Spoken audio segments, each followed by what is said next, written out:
spring.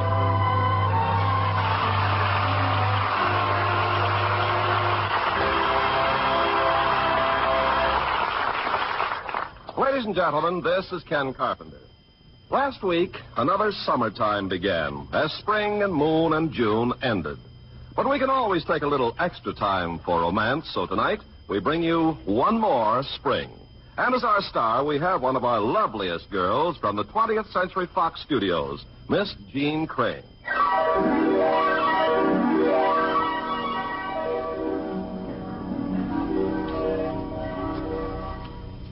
And now, Miss Jean Crane, starring in Robert Nathan's delightful romance, One More Spring.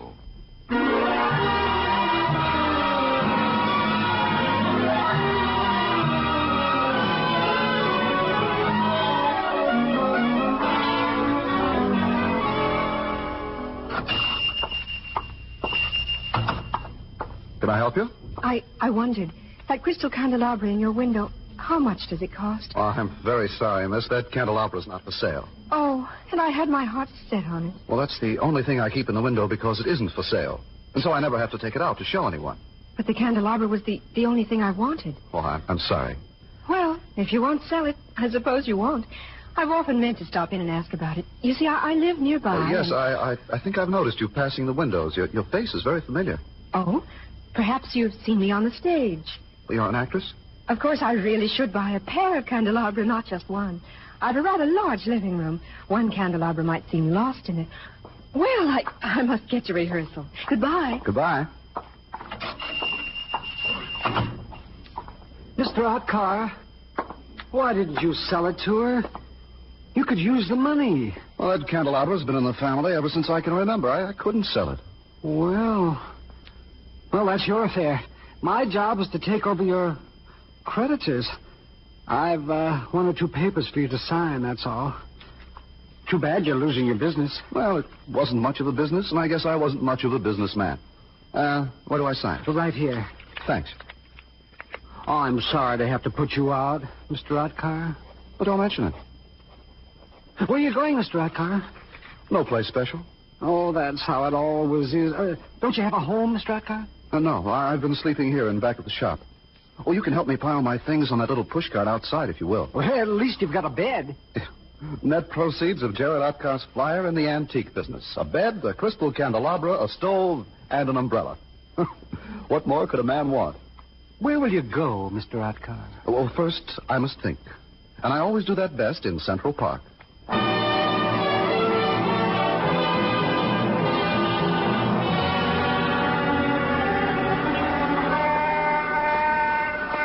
I beg your pardon, sir. Yes? Permit me to present my card. Well, thanks. Morris Rosenwald, concert violinist. Lessons, master classes, and concerts. Turn the card, please. On the other side, you will find reviews of my concerts. Mr. Rosenwald is a genius on the violin. The Oswego Press said that. Mr. Rosenwald was the violinist of the evening. That's from the Galesburg Democrat. Mr. Rosenwald was adequate. I don't recall the name of that newspaper. Why did you speak to me? You have a sympathetic face. And what are you doing in New York City? I thought in this great metropolis I could play many concerts. But the truth is, I have only performed on street corners. When did you eat last? Since you ask. 2 days ago I had something. Well, I have a sandwich here in my pocket. Oh, no. Oh, I insist. You'll have half and I'll have half. Well, perhaps. If you insist.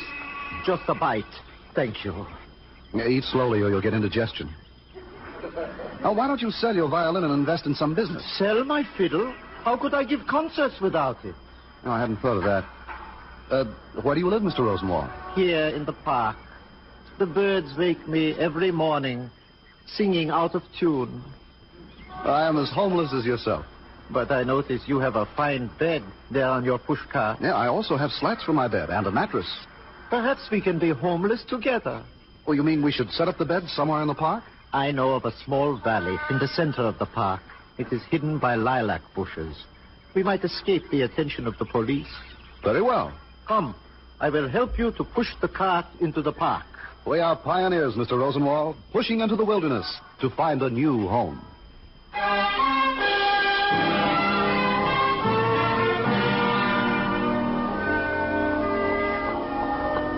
Hello there. I beg your pardon? Don't you remember? You were in my antique shop this afternoon. Oh, yes, the crystal candelabra. What are you doing here? Oh, I was sitting on this bench, listening to the music. It's the last dance of the season. I know. I was watching. All those young couples dancing in the starlight. Yeah, I'm surprised to meet a famous actress walking in the park. Well, I'm very fond of walking. Mm-hmm. I suppose I should know your name, but I've been to the theater so seldom lately. Well, then it isn't likely you'd know my name. It's Janey, Elizabeth Janey.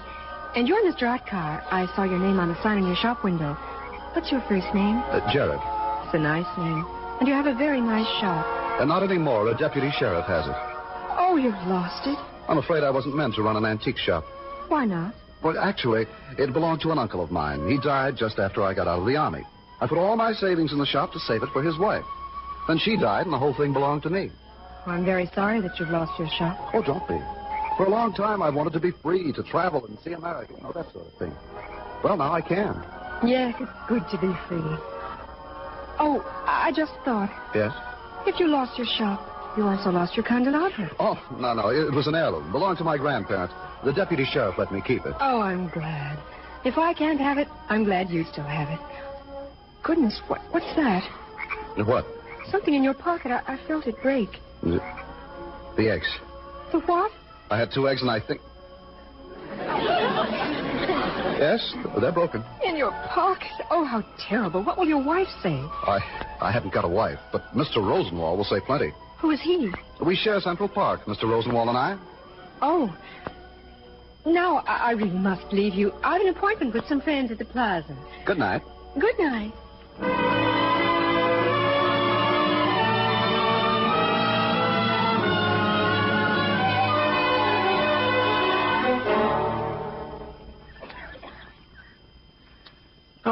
Jared, it is good to rest here on your beautiful carved bed in this valley in Central Park that belongs to us.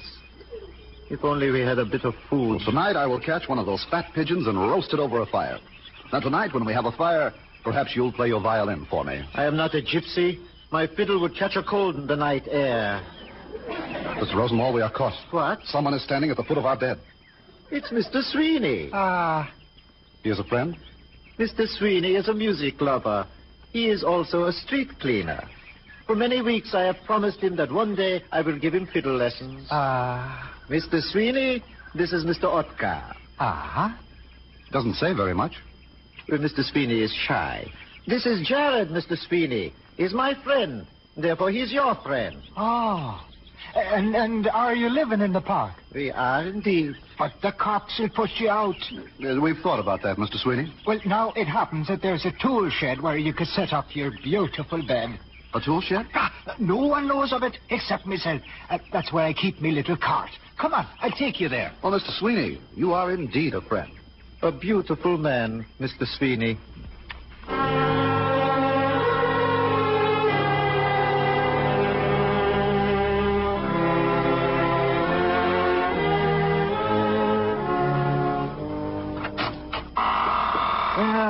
Here you are, gentlemen. No one will ever find you in my tool shed. Well, it's tight and snug. It is perfection. I'll set my candelabra on this high shelf. Gentlemen, you can live here until spring. Mr. Sweeney, in return for your kindness, I shall teach you how to play the fiddle. Right now we must set up our bed. Then I'll go hunt for some dinner. I'll put on the soup while you hunt. And I'll go home and tell me wife that I'm taking fiddle lessons.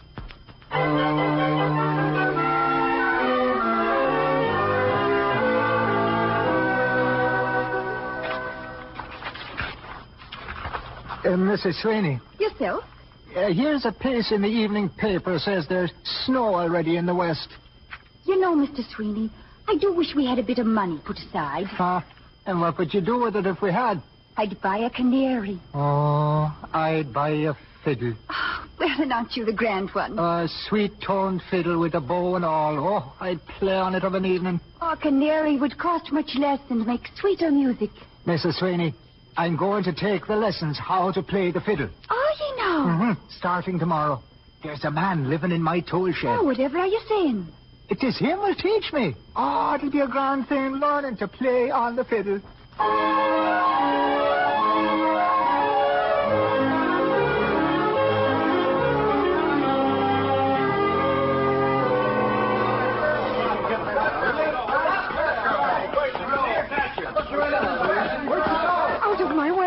Cheney.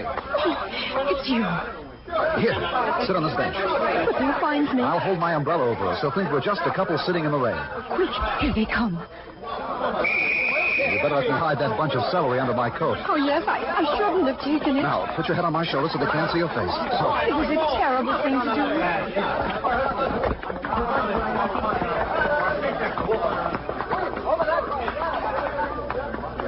Is it a long time since you've eaten? I don't really remember. It seems like several days. You knew I wasn't a famous actress? Of course. But I could be, you know. I will be someday. Well, the truth is, when you ran into me, I was going to the restaurant, there, behind the trees, to borrow something for our dinner. But that's where I got my salary. Well, what about your fine apartment that needed 2 candelabra? I've been living in a furnished room.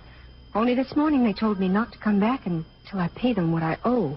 Well, then you'll come home with me. Mr. Rosenwald and I will share our dinner with you. You have food? We have a pot of soup to which we will add this excellent bunch of celery. Oh, I couldn't. But you have no place else to go. No place to go. I'm frightened for the first time. I've lost my nerve, I guess. I really don't know what to do. Come. Let us go home. Oh, that's such a beautiful word. Home.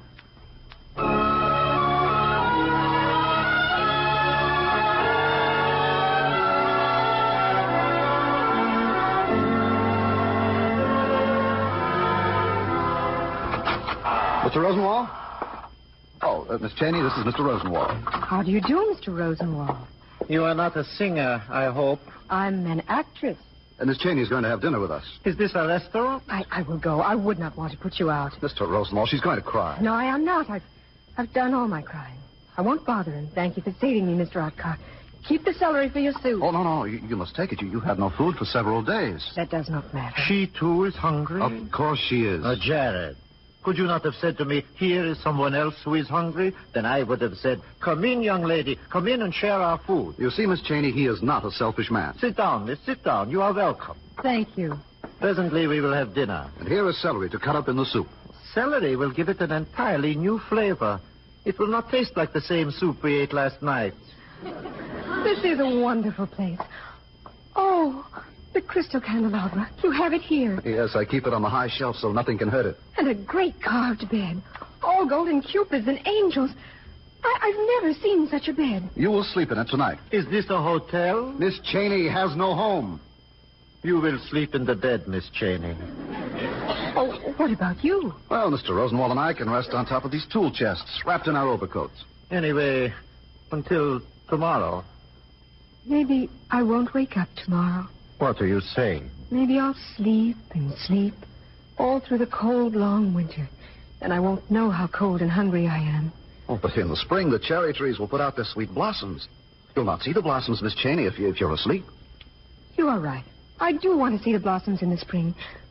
I think I'll wake up early in the morning. Tomorrow you will feel differently about everything. I'm sure I will. The day will be full of hope. At least until noon.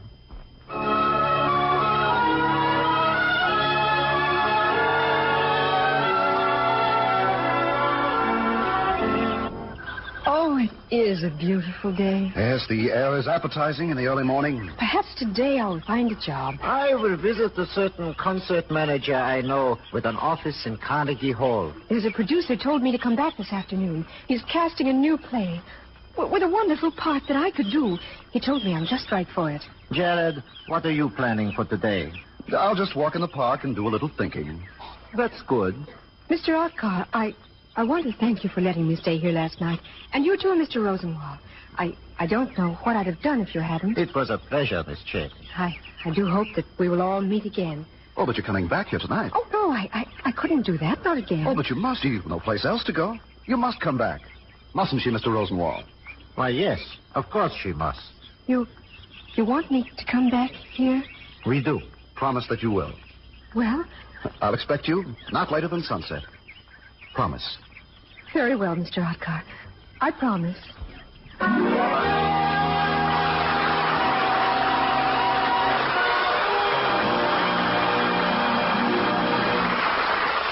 In just a moment, we will continue with Act Two of the Hollywood Radio Theater. Make a friend, and you make an ally. There's a thought for you to keep in mind, as many another American has. After living a life of a moderately successful farmer, Otto Hunderwaddle, with his wife, accepted a job as agricultural advisor to the government of Burma. At first, the Burmese weren't too anxious to work with the Americans, and Otto finally discovered why. They considered him and his wife too old for work. But the Hunderwaddles proved that age had nothing to do with the ability to work. And then the men accepted his help with their drainage and agricultural problems. And Mrs. Hunderwaddle showed the skeptical women how to can food. She was so successful that eventually she and Otto got permission from the Burmese government to build a local cannery. Well, shortly after it was built, however, misfortune struck. Civil war broke out, and the Hunderwaddles and their helpers were forced to abandon their homes. By the time they returned, the cannery was a shambles. But they weren't discouraged. While Otto remained in Burma to help the villagers rebuild their homes, Mrs. Hunderwaddle returned to the United States to raise money for a new cannery. By the time she returned to Burma, she had secured more than enough money and equipment. When last heard from, she and Otto were still helping the Burmese farmers and working in the cannery. For they'd learned that by helping others, you help your country. Now, Act 2 of One More Spring, starring Jean Crane as Elizabeth.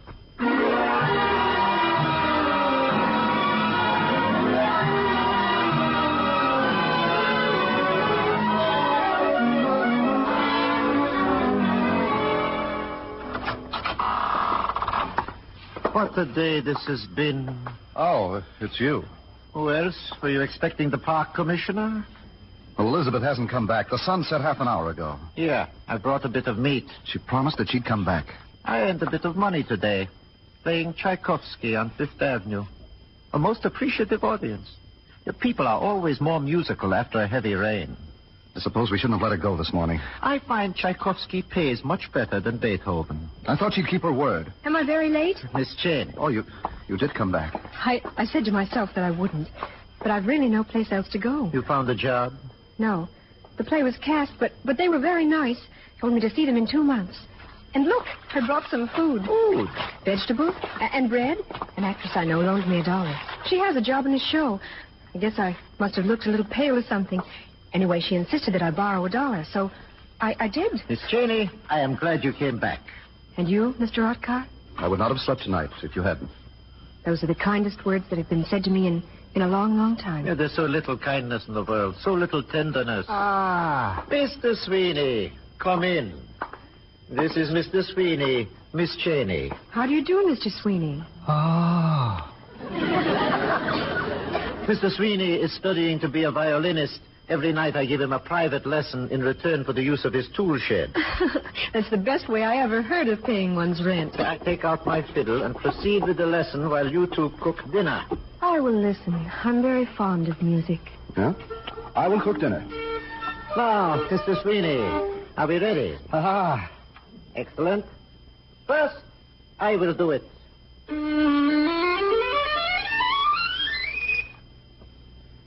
That is how it should be done, Mr. Sweeney. Ah. Now, here, you take the fiddle. So, now, you try it.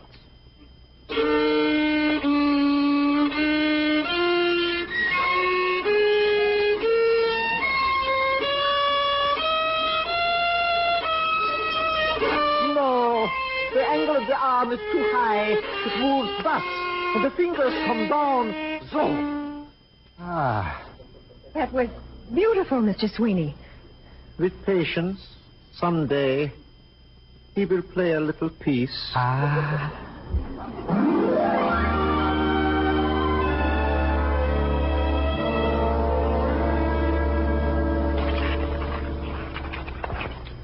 Mrs. Sweeney. Yes, sir?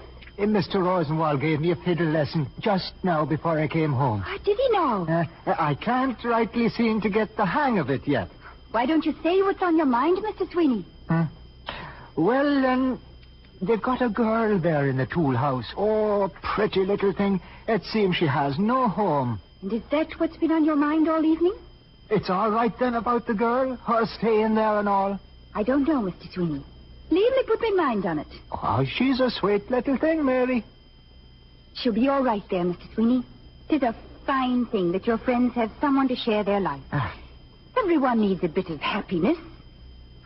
You know, Mr. Sweeney, I've been thinking we might spend the money we've got in our savings come Christmas for a canary. Oh, you're a good woman, Mary.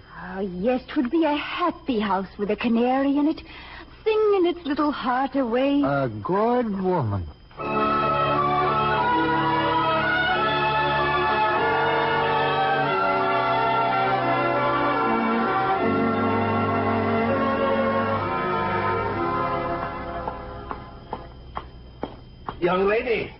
Young lady, please.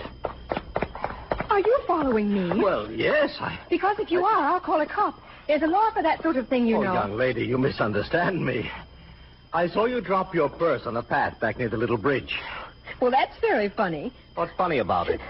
Did you open my purse? Did you look inside? My dear child, I'm the president of a bank. Why should I look inside your purse?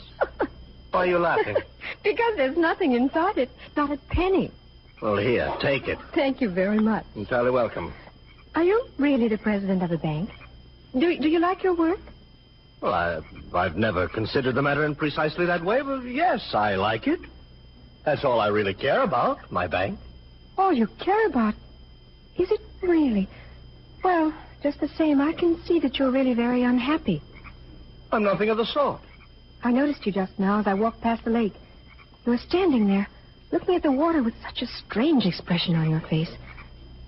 Is there anything I can do to help you? To help me? Are you a failure, too? A failure? I've told you I'm the president of a bank. And I'm not in the habit of talking with strangers in Central Park. Good evening, young lady. You're very rude, even if you are the president of a bank. Miss Cheney? Mr. Otcar. Oh, you startled me. Well, I've been waiting here behind these bushes. I came looking for you. Mr. Rosenwald, I have a surprise for you. Just as I saw you, that man came running after you. I dropped my purse and he found it. Yeah, I waited to see what he was up to. What's the surprise you have for me? Come, I'll show you. Mr. Rosenwald is waiting for us. It was he who discovered it. Now, even if you don't like our surprise, please tell Mr. Rosenwald that you do.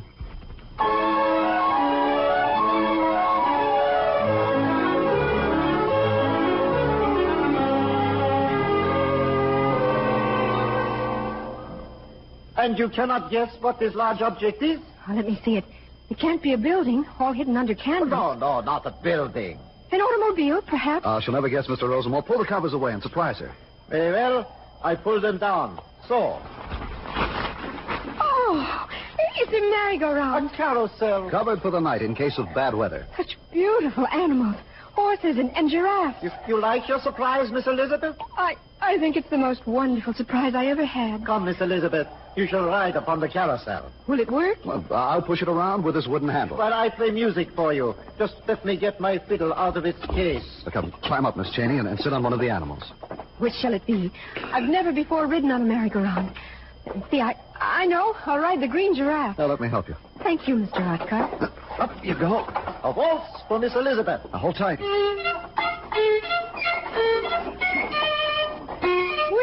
This is like flying. Oh, I'd like to fly through the stars on my green giraffe. Well, there are no stars tonight. It's been cloudy all day. Oh, you're wrong. There are stars. Millions of stars. There are always stars for those with eyes to see them. It's beginning to snow. So quiet. Quiet. Somebody's coming. It's a man, running like a policeman. Mr. Rosenwald. Mr. Rosenwald. Mr. Sweeney. My friends. Mr. Sweeney. I heard you fiddled. It sounded as though the wee people were dancing in the park. Are you disappointed? It's only us? Oh, not at all, no. I was just after looking for you in the tool house.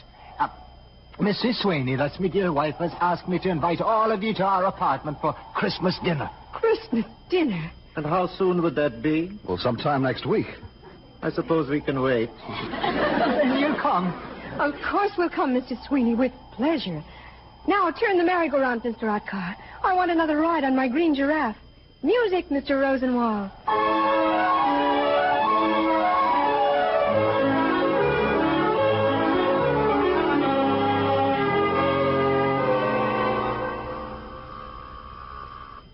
Are you sure this is the right apartment? Well, it said on the mailbox, Michael Sweeney, apartment 5C. Yes, and this is it. A Merry Christmas to all of you. Come in. Is that delicious aroma roast chicken? Oh, look at the beautiful Christmas tree. Merry Christmas, Mr. Sweeney. Come on, get out of your coat. See the tree, Mr. Rosenwald, with a little angel on top. I have a feeling the chicken is stuffed with chestnuts. Make yourselves comfortable. Mrs. Sweeney, here's a little present I brought. Present for me. Be careful. Just open the shoebox a crack. He might fly away. Oh, is it a canary? No, it's only a sparrow. It doesn't sing much, but it makes a kind of peep. All my life I've wanted a bird. Well, isn't he a cute little fellow? Peep, peep, birdie. Peep, peep. Maybe he will sing a little in the spring. Or perhaps I could dye him yellow and he would look like a canary. Oh, but he might not like that. Oh, perhaps you're right. Look, my friends, would you see what me dear wife gave me? A violin. Can I believe my eyes? Just take it in your hands, Mr. Rosenwald. Yes. 'Tis a fine fiddle. It's got yours beat for shine. It is indeed the shiniest fiddle I have ever seen. Will you try it now till I hear how it sounds?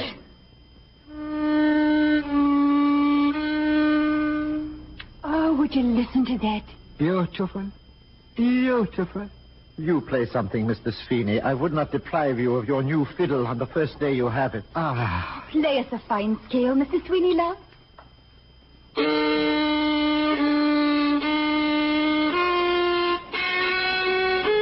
Miss Cheney, Yes? come here, near the door. Oh, we mustn't be rude while Mr. Sweeney's playing. Miss Cheney, do you know anything about mistletoe? Very little. Well, in ancient days, the Druids believed there was a kind of magic in the mysterious berries. Did they? Today, we no longer believe in magic. But if we were only a bit wiser, we'd realize that while the magic has gone out of the mistletoe, it has never left our hearts. What are you saying? You should never stand under the mistletoe, Miss Cheney, unless you're willing to be kissed. Oh, but I am willing. Most willing, Jared.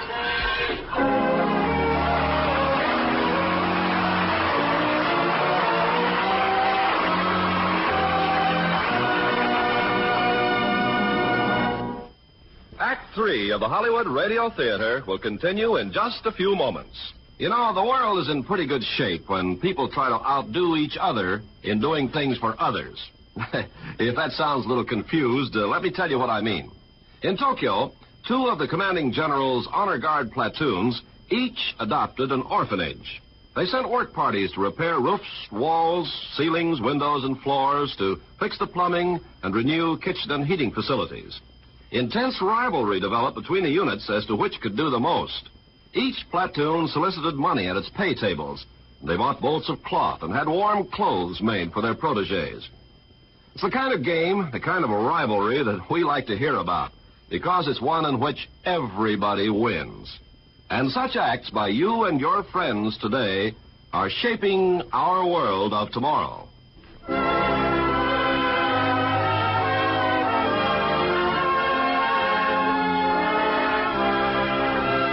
We pause now for station identification.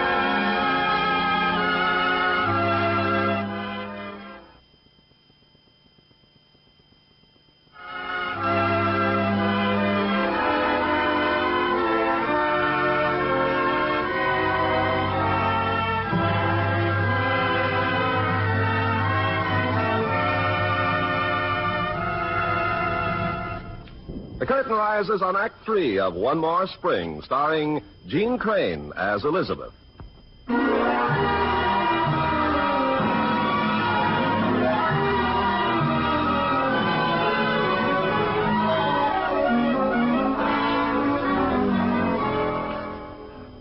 Dinner's nearly ready, Mr. Rosenman. Good. Where did Jared go? He said he was going out for a walk. In all this snow. Mm-hmm. That was a fine dinner last week of Mrs. Sweeney's. I never before tasted the white meat of chicken. It was most interesting. Mr. Rosenwald, I cannot live like this. So? It's not natural. Well, why have you stayed? What do you want? I want to be cherished. We all want something. I want to hear music again, real music. I want to give a concert. My heart tells me that I must make music. Don't you think my heart also tells me something? What does your heart tell you, Miss Elizabeth? It tells me that I need affection and love, because that's what it's made for. We'll die otherwise, my heart and I. My heart will stop beating. Mr. Rosenwald, Miss Cheney. It's Mr. Otkar. Open the door. Something has happened. Help me. What is it? This man, help me carry him inside. Why, it's the banker who found my purse. How did he get so wet? He jumped into the lake. Close the door or we'll all have pneumonia. Oh, we have no blankets or hot water bottles. No medicine. Why did you bring him here? Did you expect me to let him freeze to death? Oh, you have so little sense. Bringing people home with you. There are hospitals. We'll take these wet clothes off him and get him into bed. He's a rich man. Well, if you aren't going to help, at least you can be quiet. The president of a bank, and yet you bring him to a tool shed. Go away. Don't bother me. Very well, I will go away. Oh, Miss Cheney. I should have gone weeks ago. In fact, I should never have come here in the first place. Yeah, but I didn't mean... I'll go away, and I'll never come back. Miss Cheney.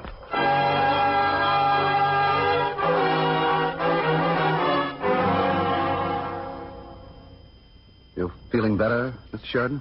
You've saved my life, but don't ask me to be grateful. Why did you jump into the lake? Because I've lost everything in the world that's worth having. Oh? What would that be? I've lost my bank, and with it, my position in the world. Well, position is not as important as you might imagine. I am a concert violinist, yet it has been 2 years since I gave my last concert. I'm very tired. I don't know what to do, where to go. You can remain here with us. For a short time, perhaps, until I can think of something. Well, you're welcome to stay here as long as you wish. He's asleep. Mr. Rosenwald, where do you suppose Miss Cheney's gone? How would I know? Well, it's been several hours. Maybe she, too, will jump into the lake. Now, don't say such a thing. Never forgive myself letting her go like that. She's lost somewhere, and it's all my fault. I have come back. Oh, Elizabeth. Well, don't stand there, you two. Take some of these bundles out of my arms. Elizabeth. What's in all these packages? Blankets, aspirin, nose spray, cough drops, and food. Food? Now, don't. You can all be as sick as you like. All three of you. Well, Elizabeth, where did you get these things? I bought them. But you had no money. I got some. How? Where? Have you forgotten? I'm an actress, and I've been acting. You've been what? Someday I'll show you what I did. Right now, help me get all these things unwrapped. A hot water bottle. Oh, Elizabeth, I am glad that you've come back. Thank you, Jared. Now, we must take our patient's temperature. I've even bought a thermometer. Elizabeth, I discovered tonight I love you. Did you, Jared? All this talk about love. Don't you hear those bells? It's midnight. The start of another year. Oh, I would like to wish a happy new year to all the world. That's how happy I am. Happy New Year, world. Happy New Year.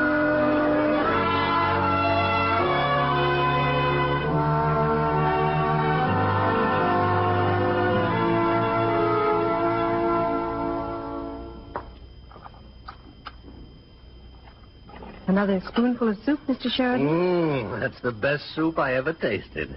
So, another spoonful. Where is everyone? Mr. Rosenwald's playing his violin on Fifth Avenue, and Jared went for a walk. Today, he is thinking about the future. The future? What future? You're all failures here. Mr. Sheridan. You too. Now, why don't you give up your dreams of being an actress? Study shorthand or something. No, I cannot give up my dreams. At least, not yet. And as for your friend, Mr. Otkar, I can't even discover what he wants to do in the world. Well, he isn't sure himself. Not yet. How long have I been here with you? Nearly 3 weeks now. Very curious. You people seem to have done something to me.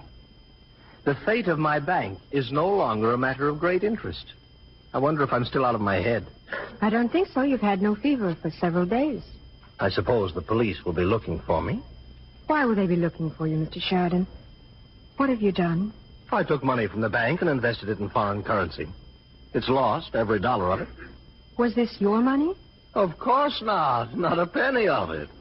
Well, then you should replace it with your own money. Replace it?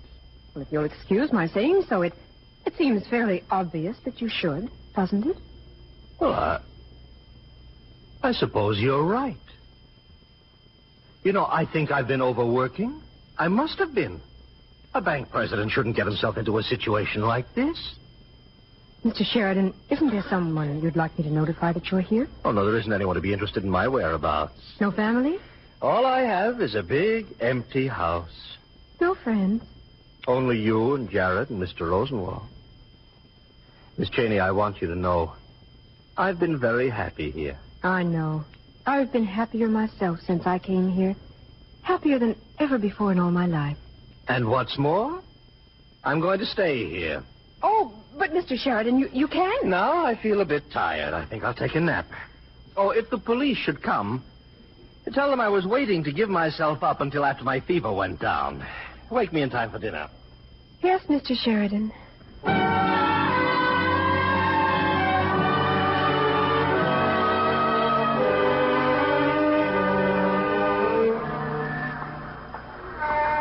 This is where I earned my money. Remember that night you rescued Mr. Sheridan from the lake? Here, in Columbus Circle? Let us walk among the people, and I will show you. Oh, but Elizabeth... Come, you will see it for yourself. Now, Jared, you'd better move away from me until I've finished. Finished what? Well, what are you going to do? You'll see. Now, pretend you don't know me. Elizabeth. Ladies and gentlemen, please. Ladies and gentlemen, I am an actress. I will tell you at once that I've had very little experience. However, I believe that I do have talent. I'll let you judge for yourselves. I really would like to do a scene from a play for you. Is there anyone here who could help me? Perhaps a scene from Shakespeare that you remember from school. Well, I once played Orlando. In As You Like It? Where was this? At Brooklyn College. Well, you remember this scene. How now, Orlando? Where have you been all this while? Oh, no. I think I remember. You, a lover, and you serve me such another trick. Never come in my sight more. My fair Rosalind, I come within an hour of my promise. Break an hour's promise in love. He that will divide a minute into 1,000 parts, and break but a part of the 1,000th part of a minute in the affairs of love. It may be said of him that Cupid hath clapped him on the shoulder, but I'll warrant him heart whole. My dear, pardon me, dear Rosalind. Nay, and you be so tardy. Come no more in my sight. I had as lief be wooed of a snail. Of a snail? Hey, of a snail. For though he comes slowly, he carries his house on his head.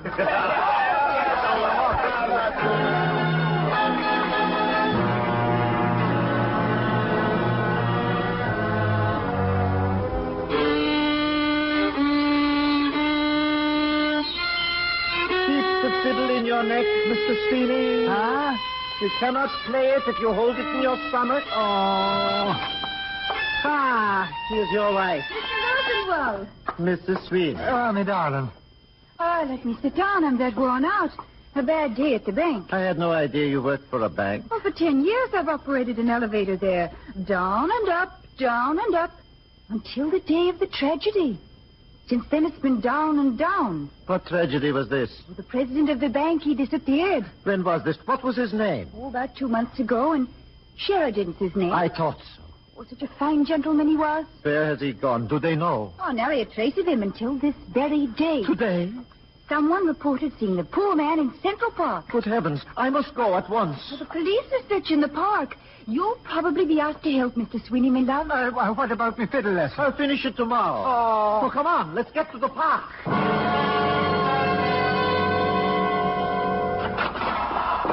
Mr. Sheridan, where is he? Here I am. We're just sitting down for dinner. Is anything wrong? Wrong. The park is full of police. The alarm is out. Somebody saw our banker. Well, they'll never find him here. I shall grow a beard. But at the moment, I'm going to eat my dinner. Come on, sit down, everybody. Sit down.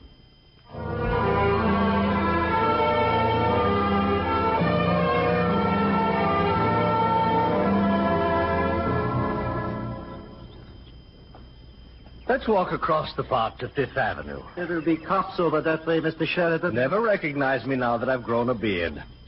Miss Elizabeth, will you take my arm? Why, thank you. Jared said he'd be along in a minute. You two go ahead. I'll keep my eye out for him. Oh, the air is very soft this afternoon, Mr. Sheridan. Yes, and sweet. As though there might never be another winter. Could this be the first day of spring? Not yet. Not for another week at the very earliest. I saw Violet this morning down by the lake. Miss Cheney, I must talk with you. Well, Mr. Sheridan, Now, Miss Cheney, you said something many weeks ago about my using my own money to make things right at the bank. And what have you decided? I'm going to use my own money to replace the money that belonged to the depositors. Oh, I'm sure the depositors will be most grateful. Of course, I have always had a very special attitude about my own money. But lately, living here with you, I've learned to look at things quite differently. Have you really, Mr. Sheridan? Oh, you and Jared and Mr. Rosenwald, you've given me a new courage. I think I've gotten most of it from you, Miss Cheney. From me?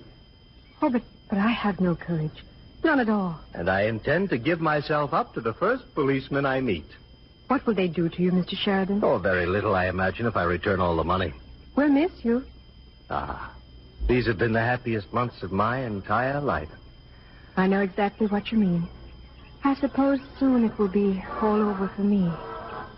Hello, there's a parade down Fifth Avenue. Yes, I hear a band. It must be the first parade of the season. Come, we'll get to Fifth Avenue before Mr. Rosenwald overtakes us. He and Jared are way behind. Where there's a parade, there will be policemen, and I will surrender to them. Mr. Sheridan. I will give myself up. I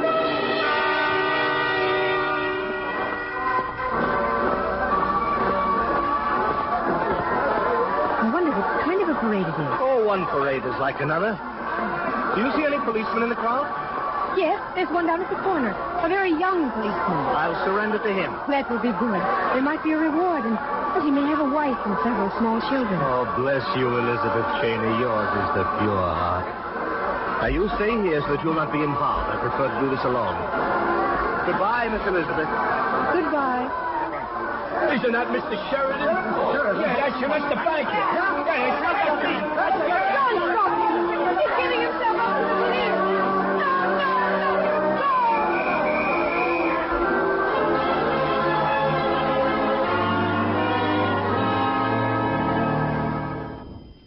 Mrs. Sweeney, how is Elizabeth? Still unconscious. The doctor says it will be several hours before he can tell if she has a concussion. Oh, that mob of fools, they knocked her down. Or at least she had the sense to bring her here. There was no place else. When the ambulance driver asked where she lived, I couldn't tell him the tool house in Central Park. It is a good thing it happened on a Saturday and me home from the bank. I'll go back and sit with her for a while. I will see that you don't disturb her. I'll not make a sound.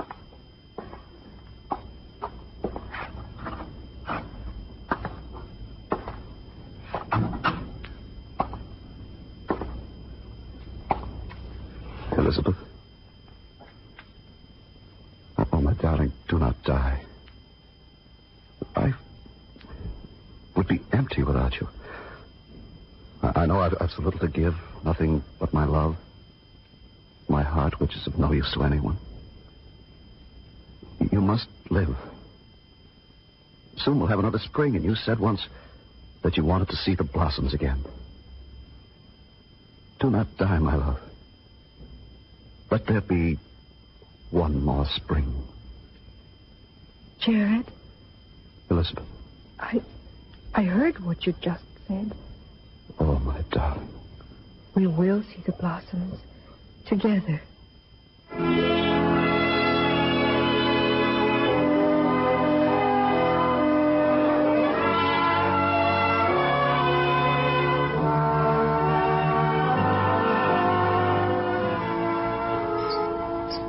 It's Birdie. Peep, peep. Oh, I wish I knew some magic spell, Mrs. Sweeney, and could change this sparrow into a canary for you. Oh, no, I've come to be very fond of the poor bird. Hello there. Mr. Utka. Mrs. Sweeney? Oh, you two sit here by the window. I've dishes to wash. Call if there's anything you want. Thank you, Mrs. Sweeney. How do you feel tonight, Elizabeth? Oh, very well, thank you. The doctor says I can leave here whenever I wish. I'm glad. I've been talking to the sparrow. Now that spring is coming, I think he wants to be free again. I'm going to talk to Mrs. Sweeney and ask her to let him go when the first green leaves appear. Oh, Jared, where am I going when I leave here? Well, I can't take you back to the tool house. I've been living there alone. Mr. Rosenwald has disappeared. Jared. Yes, Elizabeth? You called me darling once. Yes, I did. But only because I thought you couldn't hear me. Why? Well, I'm much older than you, Elizabeth. At least 10 years. What is 10 years? I'm wise enough to have no illusions about myself. You are fond of me as you are fond of every living creature, even this little sparrow. Oh, much more than fond, Jared. I love you. Love me? But I've nothing to give you in return for your love. Neither wealth, nor hope, nor promises. You can give me love, Jared. That's all I ask. All I want. Your love. That's not enough. Good night, Elizabeth. Where are you going? To walk in the park. I must think about all this. No, Jared. No, come back.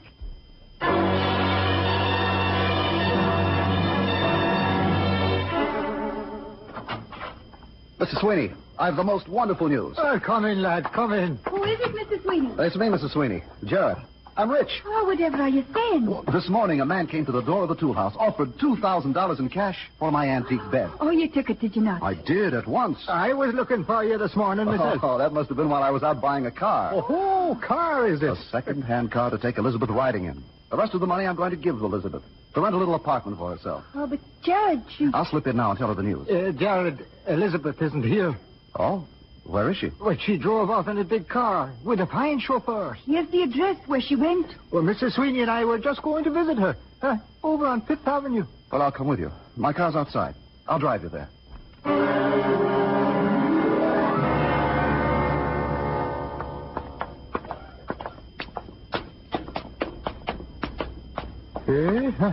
There's a light in every window. Looks like a palace. Well, what's Elizabeth doing in a place like this? Oh, ring the bell, Mr. Sweeney, love. Oh, do I look all right? This must be a private home. Good evening. We're looking for Miss Elizabeth Cheney. Come in, please. Thank you. Tis a fine mansion. If you will step into the ballroom, the concert will begin in a moment. Concert? What concert? This way, please. Come along, Mr. Sweeney, dear. Mr. Upcar! Yes? Well, I'm glad to see you. Oh, Mr. Sheridan, what are you doing here? Oh, this is my home. You live in this museum? It is, isn't it? Oh, come, I've something to show you. Come along upstairs. Well, do you know what's happened to Elizabeth? Miss Cheney, you'll see her in good time. Right now, I want you to... Jared, I'm giving a concert. Mr. Rosenwald, where have you been? Here with Mr. Sheridan. He has invited a very select audience tonight to hear me play. Even a few critics. Jared, I'm giving a concert. See you later. Good luck. And here we are, Mr. Upcar. Well, it was you who bought my bed. Didn't you guess? No, I didn't even suspect. I had one of my assistants buy it for me. Doesn't it look handsome in here? Yes, but why did you want it? If you told me, I'd have given it to you. I wanted it as a sort of memento of these past months. I'll keep it here to remind me of all the good things that I discovered with you and Miss Cheney in Central Park. Affection and kindness. I heard your voice, Jared. Elizabeth. Oh, Elizabeth. How beautiful you look. This is a new dress. Mr. Sheridan gave it to me. Oh? Oh, I see. You'll be living here with Mr. Sheridan and Mr. Rosenwald. Don't be a fool, Jared. Elizabeth's been waiting all evening for you to come. That's all she's talked about. Mr. Rosenwald's begun his concert, and I'd better join the guests downstairs. You two come down when you've finished talking. Elizabeth. Oh, Jared, I was afraid you wouldn't come. There's so much I want to say. I know. Isn't it wonderful the way things have worked out? Mr. Sheridan repaid all the money at the bank. They said he was suffering from amnesia. That's why he disappeared. And he still has lots of money left. Millions, I guess. He's going to sponsor Mr. Rosenwald's career. Well, what about you, Elizabeth? Me? Why, I guess that's up to you, Jared. Look, I can't talk here. This place smothers me. I'll get my coat, and we'll leave. Don't you want to hear the concert? Mr. Rosenwald won't miss us. I bought a car. It's waiting outside. A car? Second-hand. Come along. We'll drive to the moon tonight. Just the two of us.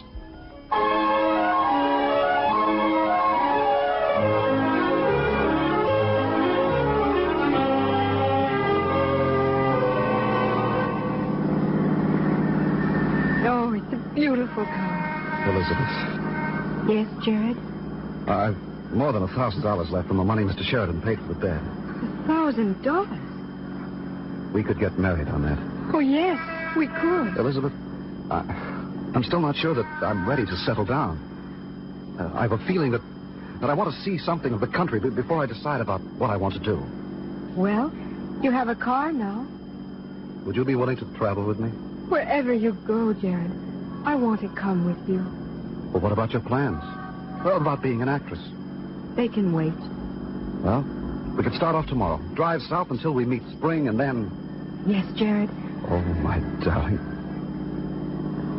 Do you suppose people will say I'm marrying you to get your crystal candelabra? I don't care what people will say. Well, where shall we drive now? There's just one place I'd like to go. Where's that? I'd like to ride in the moonlight through Central Park.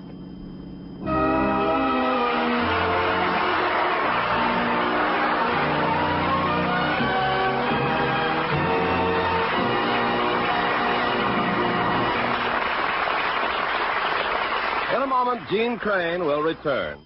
Shortly after World War II, some Army officers in the Philippines took the time and trouble to find out that their houseboy had one burning ambition, one desire in life, and that was to come to the United States and study for the Baptist ministry.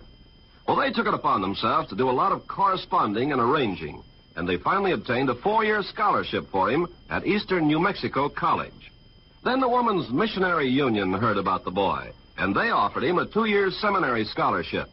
But there was still a mighty important question, the question of raising $440 for his passage to the United States. And it was in an Army chapel that Catholic, Protestant, and Jewish servicemen joined together to collect the funds so that this boy might become a Baptist minister. Such acts by you and your friends today are shaping our world of tomorrow. And now, here's Gene Crane.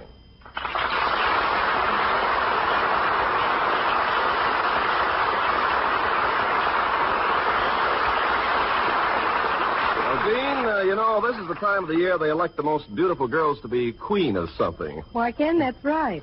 As the Orange Grove queen, the queen of iced tea, or what have you. And I'd like to nominate you as the Technicolor queen. Why, that's a charming compliment, Ken. Yes, because in Technicolor, everyone can see what a really lovely complexion you have. Well, I do give it the very best care. And if you really like Technicolor, I suggest my latest picture for 20th Century Fox, City of Bad Men. Good deal. And we hope you'll be listening to the Summer Theater next week, when we'll have a most unusual story, Cinera, starring that very excellent actor, Joseph Cotton. I'd love to hear it. Good night. Good night, Gene.